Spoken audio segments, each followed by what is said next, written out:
You think Vinland Saga is all axes and blood? Think again.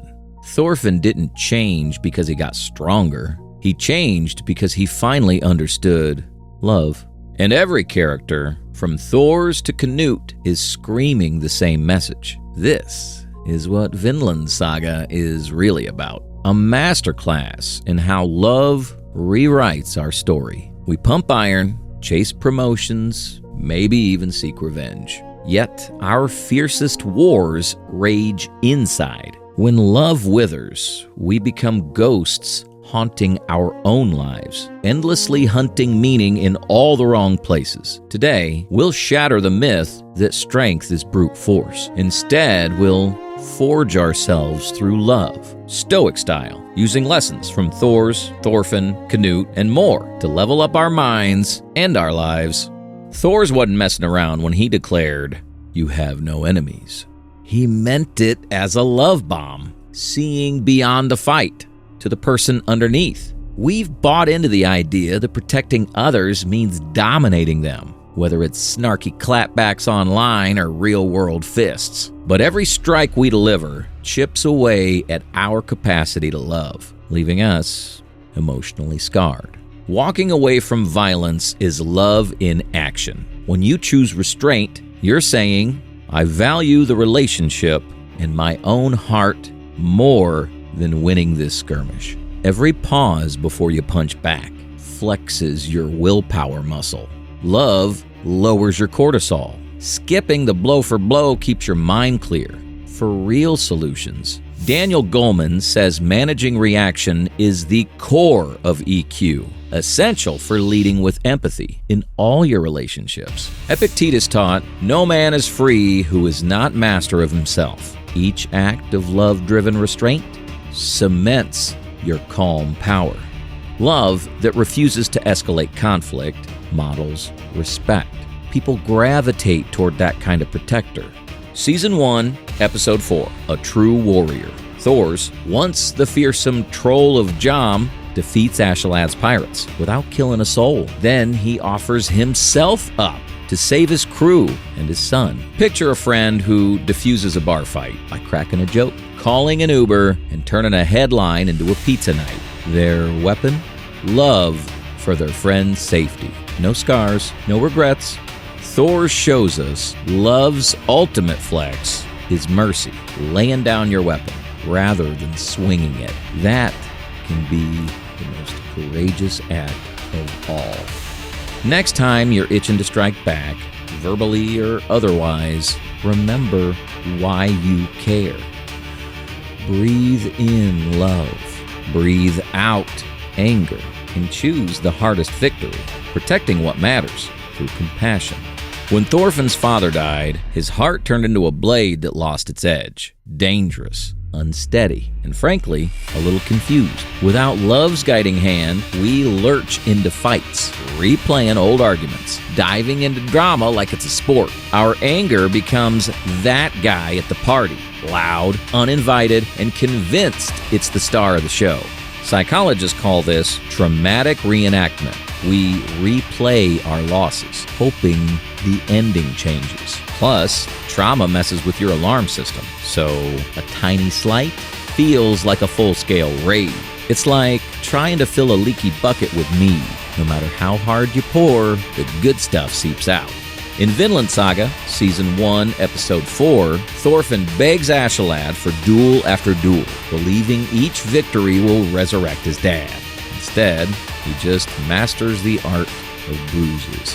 Maybe you binge breakup playlists. Maybe you scroll old messages, hoping the next ping brings closure. Spoiler, it's usually just ads for ice cream. Revenge can never bring back love. Chasing vengeance on autopilot only leaves you hollow, like sprinting on a treadmill. Lots of sweat, zero distance, you end up right where you started. To stop those pointless duels, heal the wound where love died. Try a self-compassion journal. Write to your younger self. Forgive the grief, then tuck that letter away. Healing beats hollow victories every time. Sometimes your harshest enemy is your greatest teacher. Astolad's cruelty is actually care, disguised in steel. We recoil from criticism, dodge tough feedback like it's a venomous spear, but without that sting, we stay stuck in shallow comfort, afraid to test our limits, afraid to discover what we're truly made of. Anne Maston calls resilience ordinary magic. It thrives when support comes wrapped in challenge. Caregivers who set firm limits yet stay warm foster grit, growth. Think of it like steel, tempered by alternating flame and quench. The heat of challenge, the cool of support. Both needed to grow stronger. In Vinland Saga, Astolad mocks Thorfinn, son of a coward, then slams him into brutal raids. He doesn't coddle grief, he forces it to evolve. Later, he withholds praise, watching Thorfinn adapt, change, and in a rare moment, offers a curt nod. That silent approval fuels Thorfinn's belief in his own worth. Even a Viking needs a coach who doesn't sugarcoat everything. Imagine a soft-spoken drill sergeant in runes. Picture a coach who tears apart your first game tape, then stays after practice to fix every mistake. You leave furious until months later, you nail the winning play and realize those drills rewired your instincts. Astolad's tough mentorship proves love can sting, and that sting can spark your greatest strengths. What feels like cruelty may be the hammer forging your blade. When feedback cuts deep, don't recoil, lean in.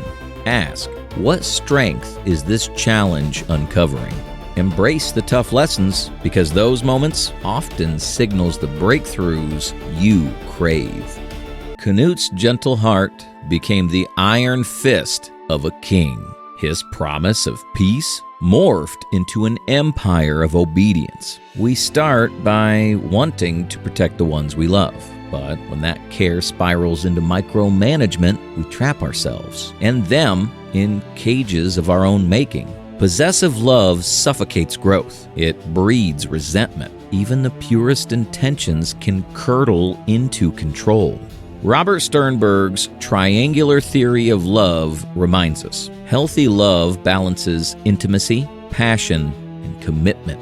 But when I own you replaces I value you, love has lost its way.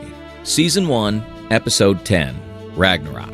Canute receives a vision and pledges to reshape the world for peace. His idealism feels pure until he declares dissenters must be silenced for the greater good. Season 2, Episode 5. He arranges marriages, exiles nobles, not for cruelty, but for control.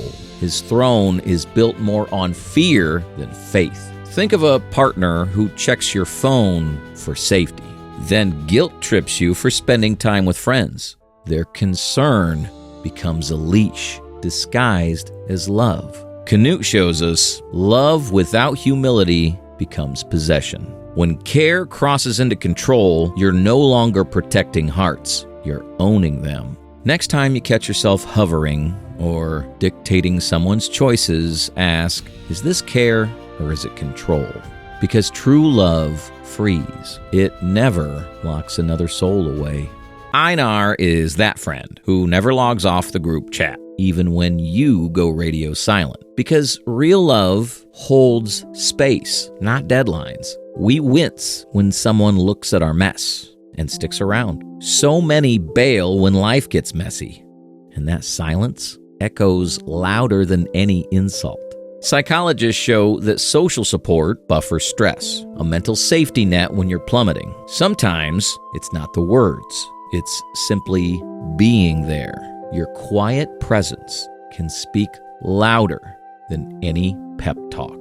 Season 2. Thorfinn collapsed in the mud, battered, hopeless, and Einar lifts him, shares his rations, listens without judgment, just belief. When Thorfinn vows to never fight again, Einar nods, says, I'll believe you, even though he's seen Thorfinn's shadow flicker. That quiet faith becomes Thorfinn's anchor. Think of that coworker who just sits beside you after your project tanks. No grand speeches, just shared coffee and a reassuring nod. Their presence often matters more than any "you got this" text. Einar proves love's greatest power is perseverance. Healing doesn't begin with a perfect phrase. It begins with someone who refuses to leave your side. Be that friend who holds space. Send a quick "I'm here" text. Sit in silence. Let your presence reignite someone else's hope.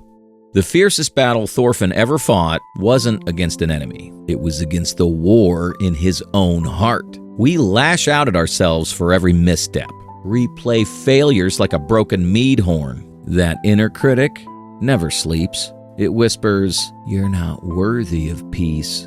And until we quiet that voice, no external victory will ever be enough. Psychologist Kristen Neff calls self-compassion treating yourself with the same kindness you'd offer a friend. Research shows that people high in self-compassion rebound faster from setbacks. They stop waging war on themselves and start building a foundation of inner safety. Episode 9, Thorfinn stumbles, beaten, broken, then swears never to harm another soul again. His first step toward forgiving himself. Later, standing unarmed before Canute's army, Thorfinn endures blow after blow, not with rage, but with calm. His newfound self-respect wields more power than any sword. Remember bombing a speech in class and replaying every on loop? What if instead you told yourself, "That was rough, but I'm still learning"? That shift from self-punishment to self-patience is the spark of self-love. Thorfinn's peace arc proves you can't love others until you stop fighting yourself. Self-hate fortifies no one. Only self-compassion unlocks the freedom to build, forgive, and grow. Next time you catch that inner critic snarling, stop. Take 3 deep breaths. Ask, what would I say to a friend who messed up like this? Then write one kind sentence about yourself each morning. These small acts of self-compassion are the daily practice that turns your fiercest rival into your strongest ally. From Thors laying down his blade, to Thorfinn's broken heart, to Askeladd's rough forge, to Canute's cautionary crown, to Einar's steady hand, and finally, to Thorfinn's hard-won self-compassion. Each moment has shown us the same truth. Every sword dropped, every scream held in, every choice to keep going was love. And that's what they've been trying to show us. Vinland Saga isn't about war. It's about love and how it makes us strong.